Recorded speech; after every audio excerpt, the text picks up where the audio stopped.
Welcome back to Wet Noodles. Welcome back, Wes. Yo, yo. Of course, It's been a long ass time. a weekly show where we talk about VR news, but it's been 2 months because of our Yeah. unfortunate Hiatus. hiatus from Mr. Wesley over here being away to China. But I hope he brought back some nice goodies for us, some good tidbits of information, maybe some souvenirs. Yeah, I actually have some stuff to mail too. I need to do that Oh, sometime. okay, I see. Yeah. Well, let's get right into business. It's been 2 months. We've always been talking about how this year is a big year for VR. I think we were correct. It's been quite massive. So, there's a few Very things to exciting, talk about. for Yeah, sure. super exciting. I want to, and Yeah. before this ensues into chaos, we're not going to be able to cover everything, of course, that happened in the past 2 months.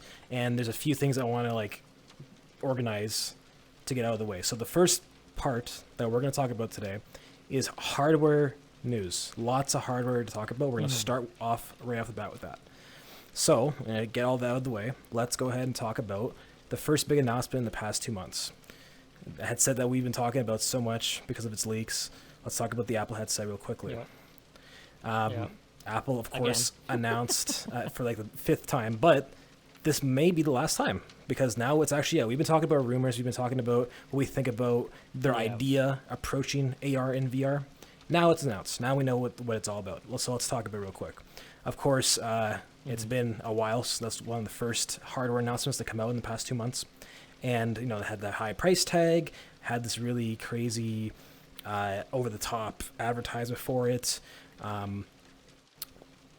And now we're past that honeymoon phase because I feel like it's actually good we're covering it late because when it was announced, there's a whole slew of really positive press, a whole week or two of oh my god, this is amazing, right? And then after that, we started seeing press about journalists finding out they had to delay certain things, they had things they had planned that they had to cancel. Now you're seeing the end of the honeymoon phase. So now it's time to be realistic about what's going on here. Yeah. As a VR expert myself, my opinion on the headset is that it's not so much the headset itself. I think it's very obvious that you're not going to see people go into the Apple store and buying boxes of this stuff. It's not like it's going to fly off the shelves. And I think they know it themselves. Yeah. I think this is just a play by a big company showing that they have confidence in this market that me and you have believed in for so long, right? VR. They're kind of showing that they want to be in it. They're making something. It's a risk at the end of the day for them. It's a risk. It's a very expensive headset that's even expensive for them to make, believe it or not. Because I think people think that they overly upmarket their stuff. It's so expensive for them to make. They're doing something that is very weird for Apple. I don't really see Apple taking risks like this. This is a huge risk for them. I mean, their biggest competitor is Meta, who we're also going to be talking about today. And Meta is losing money hand over fist, right? For their investment in VR. And whatever your opinion is on that, say what it is, whatever. But that is the market they're coming into. They are taking a risk, Apple here. So I think it's good, regardless of if you think, oh, they're stupid, they're making this really expensive headset, no one's going to want it, it's only going to be really rich people that don't know what they're doing. It's still good. And that's kind of my opinion, is that I'm happy to see them come in here. They've made this headset that it looks good. On paper, that headset looks like, a modern headset. It looks great. It has very good pass-through features on paper, which is going to be huge. We're going to talk about pass-through a lot today, actually. Pass-through is a big selling point of VR right now. The whole gimmick of the reverse eye stuff, that's very Apple to add a gimmick that no one really needs. But anyways, it's still cool to see them experimenting and joining this market. And what this means is Unity already partnered with them. Other companies like Disney partnered with them. You have Rec Room partnering with them. Roblox potentially. You have companies jumping in now because Apple has invested. And the thing is, it doesn't matter if this headset is successful because Apple is now funding all these companies to start working with them. When Apple releases their half-price one in 2 years, guess who's already in there? Unity's already in there making stuff for it. Rec Room's already in there making stuff for it, right? All these companies are already making stuff for the VR section. When people can actually afford the Apple headset, whatever they make in the future, there's going to be things there. It's not going to be like the PS5 or Xbox X release where it's what do I play now?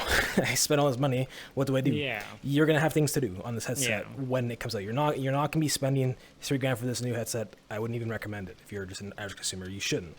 But that's not the whole point of this headset. So overall, positive.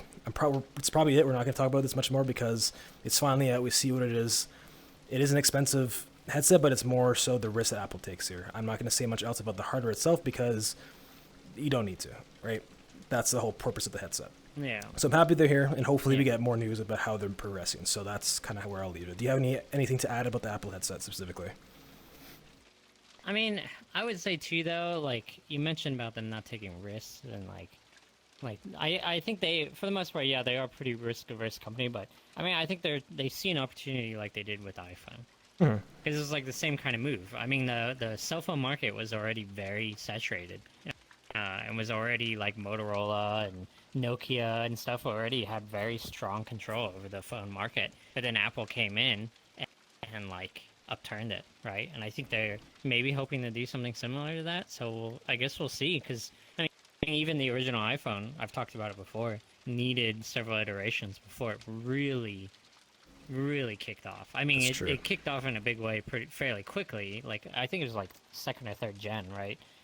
But then, so hopefully, it would be awesome if Apple did something like that for the VR market. Like, I don't know what else they could add to it, but the headset already, as you mentioned, like the tech and everything behind it's pretty sick. I mean, it's pretty spot on. Got a lot of stuff in it, so yeah. So we just see how like the next iterations are. I mean, the next iterations is what I'm really interested. The first headset, I mean, yeah, it's awesome, it's dope, but like what they do afterwards is going to be even more interesting, I think. Exactly, I agree. Yeah. Yeah. To finish off the Apple segment, we may not talk about Apple again for two reasons. One, because there's not much else to add unless there's updates. Like, it's going to come out. We know what it's all about now. Let's make it happen. Let's see it. Second reason is that I am on the list, the dev list for it. From what I've heard from restrictions, if you do get a development headset, it's very restrictive, and I'm not going to screw around with Apple's NDA. From what I know, if I do end up... It will fuck you up. Yeah, if I do end up developing for it, like, it doesn't matter how big or small you are, you cannot say a word about the headset, is from what I'm reading. Can't say shit, yeah. Yeah, like, you can even say, like, oh, yeah, that's a cool headset. Like, no, I can't even talk about the headset. It's a very restrictive NDA. So, for both reasons, we probably won't touch it on again. But if I do ever go radio silent about the headset, you know why. So, that will be the reason. We can assume. Yeah. But damn, preemptively breaking that NDA. Yeah, I mean, it's fine now. I haven't signed anything, but it would be cool to work with it too. And if I do end up working with it, and then whenever the NDA drops and it releases, it'd be awesome talking about that experience. That'd be something else to add. So hopefully, I do get that opportunity. I'd be very happy if I do. So cool. But anyways, that's Apple. Thank you, thank you, Apple. Next, get out of here. All right. In the past 2 months, get the fuck out. In the past 2 months, along with Apple, we've been seeing a new type of headset come to market. And that is kind of an extension of the Beyond. We talked about the Beyond, the very tiny headset with micro OLED screens, beautiful looking headset, a good future look into what VR could look like, because it's like these, basically they're smaller than glasses on your face, and they have incredible high quality, right? That's what the Beyond is, and Beyond was announced a long time ago. We've talked about it. However, we've seen its first true competitor, I would call it. Sure, the Beyond would compete with every PC VR headset. However, there's not really any other PC VR headset we're looking forward to that is this tiny form factor with the really high quality screens, right? Beyond kind of owned this very niche portion of the market, right? As of this week, actually, we've got an announcement from a company called Immersive with a visor. The visor is a beautiful looking headset. From what they've showed barely anything about it. It looks like sunglasses. But they tout on paper almost the exact same specs you saw on the Beyond. The 100 FOV, same as the Beyond. Same high quality screens as the Beyond. The 4K per eye micro OLEDs, beautiful, right? And I think the big thing is the fact you're getting all that in a tiny form factor. So like you don't have this weight on your head. You have something small, easy to throw on. I'm ready to go in. It's beautiful. Yeah. So the visor, something to check out. Visor. Yeah. Yeah. I mean, got the name visor, right? something to check out. We That's don't true. have much information on it. Something to get hyped for, I would say, because I'm happy to see more competition just in general, and then Apple being one of them, and then now this company along with the Beyond, we got a lot of options. Something to note though is that the Beyond and the Visor are probably gonna not really compete with things like the Quest 3 or with maybe even Valve's headset, depending on the price, because they're going to be highly priced headsets. These are definitely not like Yeah. consumer headsets. I mean, think about it. Like, consumers right now, we don't have the tech to make consumers experience 4K per eye micro LED screens. That's insane. Like if you think about that, it's like Yeah. we don't have the technology to make that for a few $100. But it's still going to be good that that's going to exist. They're not going to be like ultra expensive. They're not going to be like $5,000. They're going to be cheaper than the Apple headset. They're going to be like in the $1,000 range, right? So you're still going to see some out in the Yeah. wild, and that's going to be a good starting step for like very advanced headsets that are going to remove the issue people have with like weight and motion sickness and quality issues and darkness issues, right? Yeah. These solve a lot of the VR issues that people thought, oh, they would never solve them because it's a thing on my head, right? These headsets do. So the Beyond and the Visor, I'm very happy about these two headsets that they've announced. Very minimal information, but very futuristic tech in these things. Would it be cool to see a future where we're all just wearing like really tiny headsets? You know, just like bang, it's like my sunglasses. I'm in VR now and doing the same Yeah. things I'm doing now, but even better. So, any other thing to add about these new small form factor headsets? Uh-oh, we lost him. Oh, I was gonna say one thing. No. I was gonna say one of the things that you didn't touch on too is like, I think this one also has a custom fitting head gasket, right? Same as the Beyond. I don't know if you Right. maybe I missed it if you mentioned it. Yes, both. So, I think that's both of them have cool. that. Yeah, I mean, I Yeah, think and that limits its accessibility. Like you have to like call or not call them. Mm-hmm. When you order them, you have to give them like your face dimensions, so they give you a custom headset. I feel like that's too much of a hassle. So that's also why it's going to stay niche. But eventually, we'll get to a point where they don't need to do that. But that's just for now because they want to make the experience perfect. You can perfectly align those really high quality screens to your eyes, all that kind of stuff, right? Yeah. I think that's a good thing personally. Like you can't share it with anyone, you can't sell it, but I think that's a good thing for the experience. But Yes. one thing I'll be very interested in is seeing like where the market goes. Like, are feature-packed headsets going to be like what everyone wants, or will the market prefer these like specialized, right? Because I would consider these more like specialized headsets. It's focused Right. on the screen. It's focused on like what you see and then how you experience that. There's no audio. There's no like any of that other stuff on it. Like you gotta have your own headphones, everything. So, like, it's just a screen basically. So I don't know if that's something that will be like maybe that will end up taking over the market, and that'll be what everyone focuses on. Just like the best screen that we can get. We don't care about the other features as much or something. I don't know. Potentially, we'll have to see. And personally, I believe that eventually, over time, it's all going to bleed together, right? You're going to have a bunch of companies that focus on Yeah, I different see things. Eventually, they're going to be able to start combining things, and then bang, right? That's almost like how pass-through is happening I right think- now, right? Everything's Yeah. going to combine together. Eventually, too, I think these. Eventually, if they do well enough, they'll probably get bought out by some of the bigger guys, and then like their tech and their designs and everything will get folded into whatever. I mean, that's Right. kind of how the industry. That's kind of how the tech industry goes in general. So that's Yeah. probably what happened. Yeah, you know. I agree with that. Well, that's very interesting. So I'm happy that this is happening. Of course, talking about the hardware in the last 2 months, we can't go without mentioning, of course, the Quest 3 was announced and Yep. more so confirmed. I mean, that's also a very leaked headset.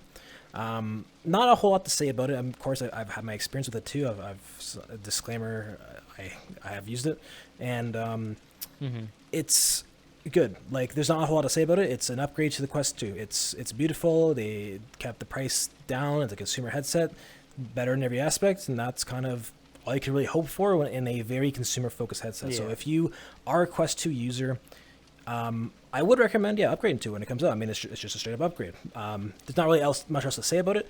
The pass-through is a big thing. Actually, I'll talk a bit more about pass-through in a second here, but pass-through better on it than the Quest Pro, like just straight up. So if you're interested in like mixed reality stuff, which is actually a very big thing nowadays, it's better on there. Color pass-through, it's nice. Better screens, same FOV though. It's actually got smooth IBT adjustment, which is huge, because the Quest 2 notably doesn't have that. So that's Yeah. good too. I mean, that's kind of it. It's just an upgrade, and Not a whole lot how to say much of a about it. step up is it, like power and process wise? Like how much of a jump up is it, or is it not that big of a jump up from like the Quest Pro or Quest 2 even? It's a jump. I don't know how I can quantify that jump though. Like, you can say like, oh yeah, it's double the power, and like, I would believe that, but like, I don't think you would see like, oh, I'm getting double the frames. I think that's like something that's hard to quantify. It's more powerful for sure, 100%. I'll taste that right now. It's more powerful. Okay. Of course it is. It has to be if it wants to be an upgrade. But like, Yeah. I can't be like, oh yeah, it's double, and then you're gonna expect to get 100 frames if you're getting 50 normally. And that's not really how it works. It depends. Have they released like a price point on it either? $4.99. That oh, You really? can look it Oh, up. okay. Yeah, So it's like I might be wrong though. price range as the 2. Either I mean, I $4.99 or can pull it up now, $5.99. let's see. Yeah. Either 4 or 5, I forget. But from what I know, it's like the same price that the Quest 2 was. They notably brought down the price of the Quest 2. Just to keep that in mind, because obviously they Quest 2 brought is it nice. up only to bring it back down again. Yeah, $4.99. So you're right. Yep. $4.99. That's pretty good. Beautiful 120, consumer price, yeah. 128. Yeah, that's a really good price. Yep. So, All right, that's like perfect entry level headset. Yeah. for sure. That's the whole point of it, right? So good. I'm happy that that's releasing. However, I'm not as interested to talk about that because again, it's just an upgrade. Happy about it. It's good. It's really getting worth it. However, Meta also kind of showed off some prototypes just recently that I think are very interesting for me and you to talk about. I think maybe I we saw can some look of into this. that. Yeah.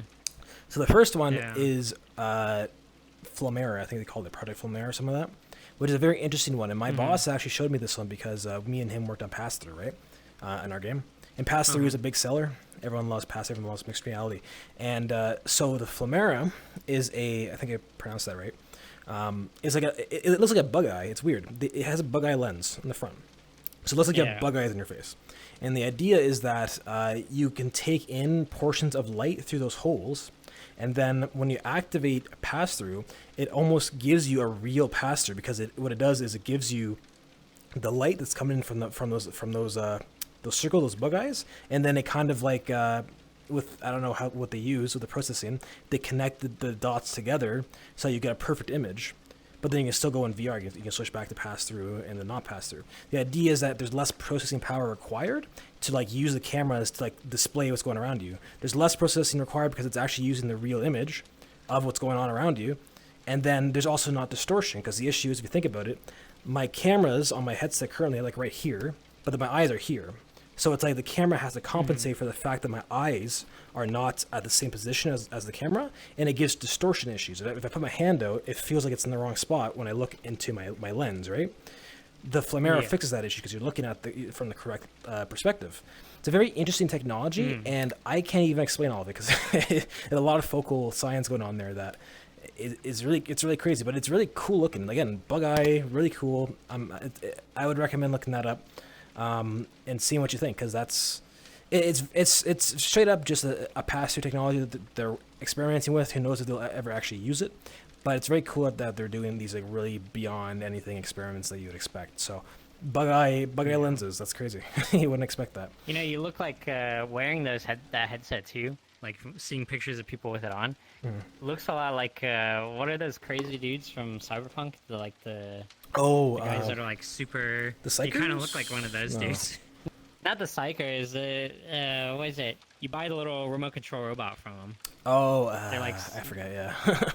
You know what I'm talking about, though. Yeah, right? yeah. Like with the crazy shit on their heads and stuff. You look kind of like that. That headset That's definitely is really crazy looking compared to like other headsets. Yeah. Well, that's cool. The other big prototype they showed was prototype Butterscotch, I believe they called it, and you can Google that as well. I think they showed off a bit of it before, but now they showed off more. And what that is, and that's probably more practical, I'd say, like for consumers. That eventually maybe we'll actually see this. There's motors in the headset, and they showed like a see-through version of it. And you can see on the side. Yeah, like on the sides. It goes in and out, and the idea is that that's focus. So like, you can imagine like if I'm looking at my hand. You know, maybe the rest would blur around it because I'm focusing on my hand, right? Like you think like a portrait lens, even the way that your eyes work, right? You wouldn't be able to see everything at once. And the idea is that it can actually focus, like physically focus the screens so that you have this kind of, I don't know how you call it, I don't know what the word is for it, but you're actually focusing on certain objects in the game autonomously at the same time. Similar to what your eye actually does. Your eyes will adjust to certain things you're looking at far Yeah, close. focus on like what you are actually paying attention to and things Yeah. like that.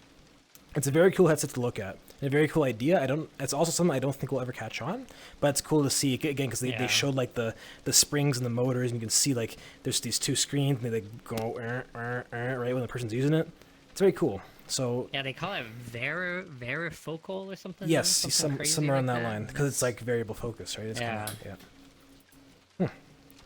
Super interesting tech. Like a really cool. That's the cool thing about VR too. Is like we're seeing that kind of like interesting ideas and stuff like that now. Where we're in that kind of stage where people like trying crazy shit. yeah. Which is kind of cool. Like I hope to see more of that. And then I think too, as we understand eyes better, like human eyes and then lenses and stuff like that, and screen tech, I'd be interested to see like where all that goes. Yeah, for sure.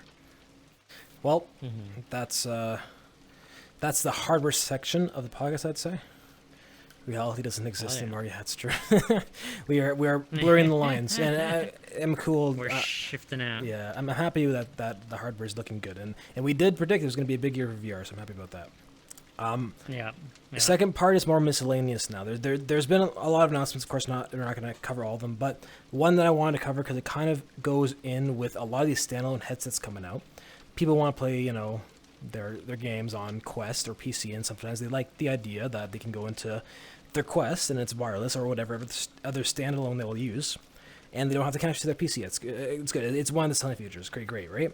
However, there's been a problem for a long time for VR chat users specifically, but also other games. Full body, right? I mean, we have these trackers. I got these trackers on. You got the trackers on. It works with the PC because it connects to those base stations. But if you're on your Quest, you don't want to connect to your PC. What the heck do you do, right? Kind of sucks. Sony announced the Makopi last year, and they released it to Japan, and that was kind of like the big push of wow, it's gonna be a future where even the Quest users who are on their own headsets that don't have to connect to their PC, they can actually get their hands tracked, or not their hands, of course their hands are tracked, their feet tracked, right? And that's, it's cool. It gives you another degree into VR, but it's a tech that we didn't really think was going to be possible this early. The big news in the past 2 months is that they've now released it in North America, and there's been some debate. So Sony is a company that doesn't really work in VR very much. You don't see Sony here, and it's very cool to see them come in to the VR market. Dipping their toes. They made the PlayStation VR. They didn't really put enough effort into it, in my opinion, but they made that headset, and then now they're making this Makopi, which are these little circles that you put on yourself, and they track, and you can connect them to your Quest. They're out in America now, and it came out to, and also my personal opinion, kind of mediocre results. I think Sony didn't really think of VR first. They were like, okay, well, if you connect these pucks to yourself to track yourself, you can technically do mocap, right? Mocap for a long time has been a very expensive thing that filmmakers use to, track people's movements, turn that into an animated thing. If you can think about the guy that did Smaug, Benedict Cumberbatch, he was doing the dragon, he's walking around. It's like a $10,000 suit he's got on, right? No one's going to pay that. But now they have this cheaper solution. However, VR took a back pedal for this, or whatever you want to call it, back foot. I don't know.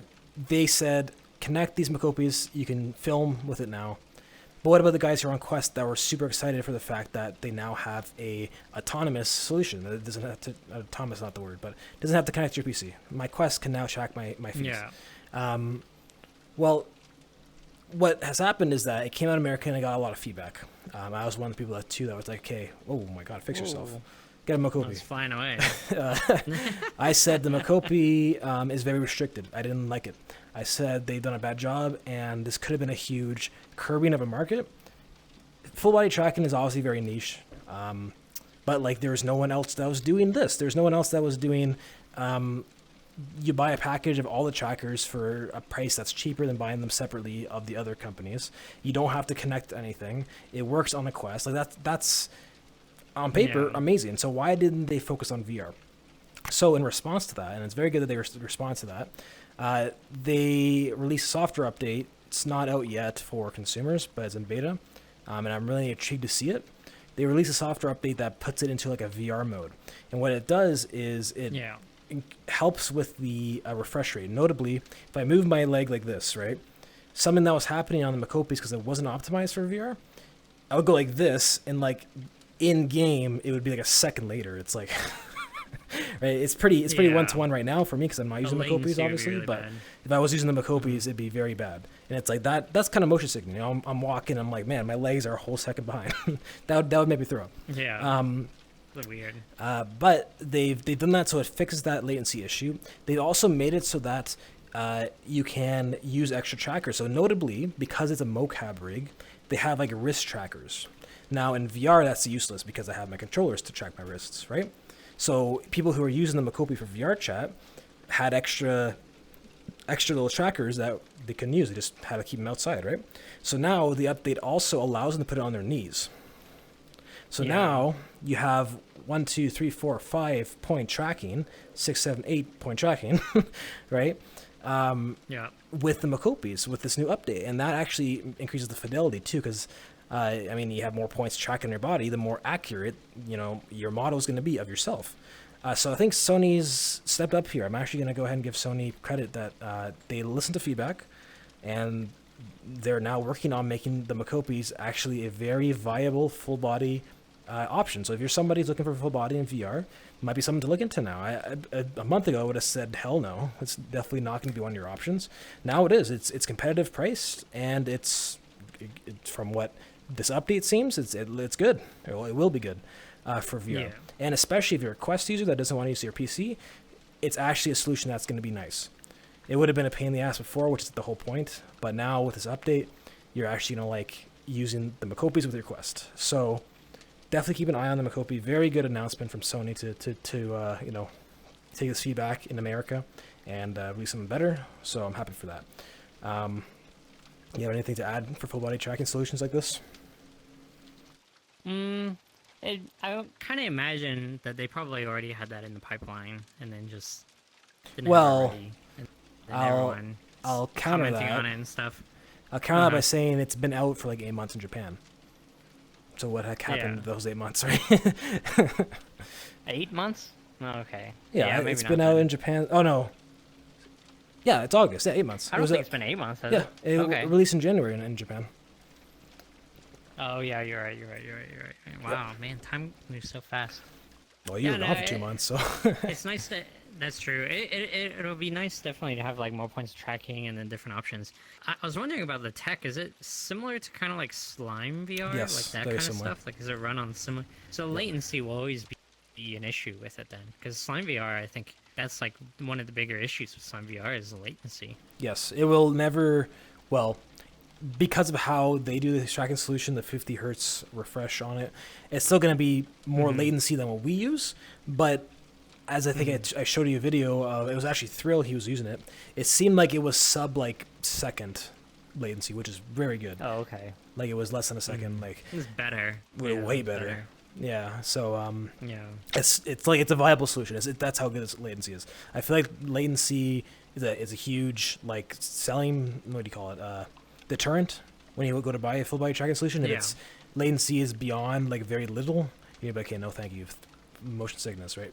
But it's from at least from what I've seen. I haven't tried it. I'll have to try it maybe before I give an official view on it. But from what I've seen, it looks very viable. So it's definitely a option if you're buying full body tracking that I think is a good option. Like it's one of the good ones now. You don't have to be like, screw that one, right? Now you got another option here. So always good to have options. I'm happy with that. That makes sense. That makes sense. Yeah, we'll see. Well, we just got to see like what else they do with it and how they improve it. So I'm glad that they listened anyways and that they offered it for VR solutions. But we'll see. I think things like the Haratori, the X, and like I'm interested to see what other solutions we'll have too. Like I think we're still kind of early stages with full body tracking like solutions too. So I wonder if Apple will maybe like step up and then do something after the headset. You know, if their headset does well, maybe it's like something they dip their toes in accessory wise too. Potentially, we'll see. On the note of Haratori, I'll actually have the chance to try it next month, which is cool. Notably, I mean, the Haratori is a bit more niche just because it's not a big company like Sony, but like it's in theory the same technology. I don't understand though how they're able to make it double the refresh rate. So the idea is that it'd be half the amount of latency. Like it's supposed to be very quick, responsive. So using the same technology, you can use it with your Quest. You can don't need the base stations, but somehow on paper better specs. Like we'll have to see. I will test it when I come in. I'll give it the whole 9 yards, and we'll see how it is. But that's kind of the other solution. But Horator is a very small company that's not easy to like contact them and get yeah. So I wouldn't even, if someone were to ask me about full body tracking solutions, I wouldn't even mention it. But it is a solution that exists out there that hopefully they'll catch on. There's a tiny company in comparison to Sony and any other company here. So like you're never gonna see Horatora like in the mainstream. Like, oh, everybody buy this. Is not meta, right? Like, but I mean, at least not now. But if they do well, it could we'll become like the solution that everyone goes for. So yeah, that's kind of interesting. I wonder how they achieve that. If it's similar technology, I mean, maybe they just have like double the transponders or something that can't like fill in for the latency, like the 55 hertz, like to fill in or something. I Like have that'd be to kinda interesting check. to figure out. I have to check, but I believe possibly it's because they're using Bluetooth 5.0 straight to the PC. There's no over-the-air connection to VR chat, unlike how the Macopis would have to do it. It'd be over-the-air. So you have that latency between. This is Bluetooth, which has its own latency issues. Bluetooth does have latency issues, but that's going straight wired in, so it's not, well, wireless, but straight to the computer, right? It would be a more 1 degree less. However, that means if you were to play on your Quest and not connect to your PC, there might be another degree of latency there. I'm not sure how that's going to work, but we'll have to see. So you'll run into the same kind of issue if you're doing it on the Potentially, Quest, yeah. the same kind of thing, yeah. But it would still have that high refresh rate, though, so it might balance each other out. Who knows? But we can't say until we've tried it, right? So you see it, yeah, for sure. Well, those are the biggest topics I want to cover for sure from the 2 months. All the hardware is like, whew, super exciting. I'm very happy to see all this hardware. Is there anything else you want to talk about today? In terms of lots of news. Covered pretty much everything. Well, I mean, we covered it all. We covered the important stuff. There's still so much that's happened. I mean, there's so many VR games coming this year. Like we have like a lot of stuff to talk about there, like which is huge. Well, actually, not even in the game side of things. I was actually reading some stuff in the art side of things, and I think there's a lot of artists and stuff getting into VR as a medium for art. And then I saw a big article where a bunch of artists were getting together and talking about how doing art in VR has started to make them lose touch with reality and how they reconnect with the reality. Like there's a big discussion apparently that a bunch of artists had, and it's kind of interesting. I could see that. Like as an artist, you get lost in your art, but then now you have this whole, like it's a whole realm you can enter into that's like even further removed from reality as far. So it's kind of interesting. It's kind of cool. I always love art stuff, and I love seeing, I want to see where VR and art collide, and I want to see more of that kind of content come out. So yeah, but it's just kind of an interesting random thing I read and saw talked about. Yeah, kind of interesting to me because like, do you get that feeling much anymore? Like when doing VR stuff, like losing that touch, like where you just get immersed and lost in it? I mean, I get immersed and lost in it, sure, but like, it's not as philosophical. It's not as philosophical. Philosophical. That's not that serious to me. Use your words, Frank. I will say, you haven't tried it yet, but I highly recommend trying that T for God. T for God. That I would say is like a mixture of like game and art. Oh, okay, and that the game. Pretty sick because that's the one I was telling you about, where they take your space, your play space, and then they make the game fit in your play space. So you're walking through hallways and going up and down elevators and like going through from room to room. But it all fits within your room. But you have to walk. There's no teleporting. There's no sliding. You have to physically walk around.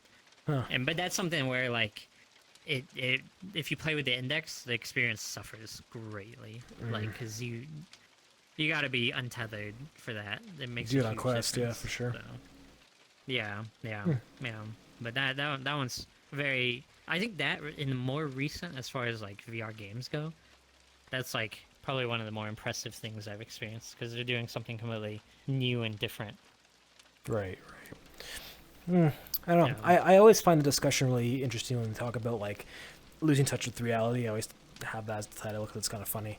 But like, people have been playing VR chat for years now, and they've literally have stepped into this realm that we've still in media and stuff like that dream about, like waking up in another place, doing things in another place, having dates in another place, having parties in another place that everybody can be involved in, drinking and stuff. We do that. You know, seeing sights you wouldn't normally see. Like people have been living. Oh my God, can you fix yourself? Okay. Sorry. People have been I'm drinking living. water. have been living this like futuristic, almost dystopian life to some people, of literally not being in reality, right? Being in the virtual reality. They've blurred the line, and I just find it really funny when people start to discover this or think about it. And it's like it already exists now, and I think we should do more. Not so much maybe research, but maybe more like thought into the people that are here on VR chat, who are our boots on the ground. You know, like, this is kind of like we're pioneering something. And I've said this in the past to some of the people that I've met. I've met some really great people in VR chat, and some more reasons why I love going on. I've said like the reason why I do what I do. I mean, I am also a pioneer. I'm an architect of the virtual world. You know, I'm a VR programmer, software engineer that has so much credits in it and experience in it, and I continue to believe in it, and that's why I do it. I've said to people that I've met, like, you are the reason why I do this, because like I see people every day waking up and loving what they see and making their own creations, and they're living in what they create. They meet other people and they inspire other people. You know, there's so many people who are positive on here that really just want people to enjoy themselves, because that's the whole point of it. And it's one of the reasons why I stay in the industry, because I see the impact that this has on people, and I say, well, there's so much potential here. Why shouldn't we explore this? Why shouldn't we continue? So that's kind of where I sit on that, and I feel like we should, when we talked about like losing touch with the reality, losing this kind of philosophical question, we should talk about this to people that are here. You know, we should talk about people that are already living that, and when the future does come, which maybe not even our lifetime, where you live here basically, like actually, these are the people that started that. You know, these are the pioneers, and this is where it starts. We've already seen it, and if that's dystopian, apocalyptic to you, maybe it is, and maybe for other people it's paradise, right?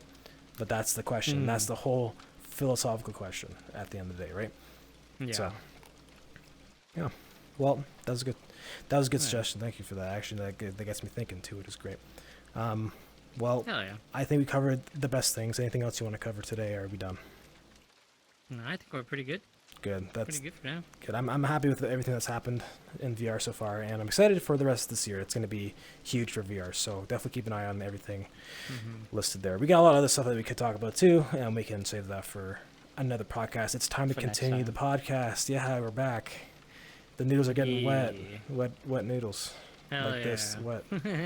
No. All right. Well, thank you, Wes, for indulging me. Let's go ahead and say bye to the camera. Okay. Thank you for the discussion. Appreciate it. Goodbye. We're out. See you, everybody. Sing the outro song. The outro song. We're going. Fuck off.